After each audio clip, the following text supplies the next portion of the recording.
Shalom खुदावन के लोगों, आइए आज वचन हम देखेंगे भजन संहिता उसका 84 अध्याय और उसका 5 वचन में यूँ लिखा है, क्या ही धन्य है वह मनुष्य जो तुझसे शक्ति पाता है और वे जिनको सिय्योन के सड़क की सुधि रहती है।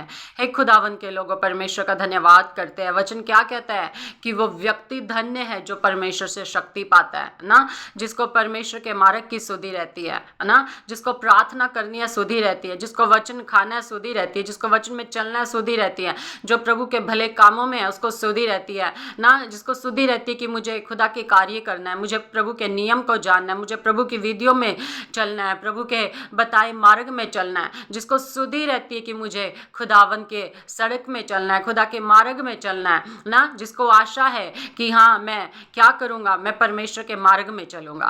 परमेश्वर कहता है क्या हम सुधि रखते हैं प्रभु के मार्ग में चलने की, उसके राज्य में जीने की, उसके राज्य में चलने की ना। परमेश्वर उसको धन्य कहता है कि वह मनुष्य धन्य है जो परमेश्वर से शक्ति पाता है। हमें प्रभु से सामर्थ पानी है, शक्ति पानी है, बल पाना है, ताकत पानी है, ताकि हम खुदावन के मार्गों में चले। हम सिय्योन की सड़क में चलने के लिए बुलाए गए हैं, हमें उस सिय्योन के सड़क की सुधि रखनी है। एक दिन हम सोने की सड़कों पे चलेंगे ना, स्वर्ग में चलेंगे, हम स्वर्ग में उस हीरे जवाहरात की चीज़ों से बने हुए ना उन महलों में हम रहेंगे। लेकिन कब? जब हम खुदावन के मार्ग में चलेंगे और उस मार्ग की हम सुधि रखेंगे, उस वचन में जो खुदावन का वचन है, जो खुदा की आत्मा है, और जैसा वो कहता है वैसा हमें करना है। तो परमेश्वर कहता है मैं उसको शक्ति दूंगा, सामर्थ दूंगा। वो व्यक्ति धन्य होगा जो मैं सिय्योन के सड़क की सुधि रखता है और उसमें चलता है और बल पाता है और ताकत पाता है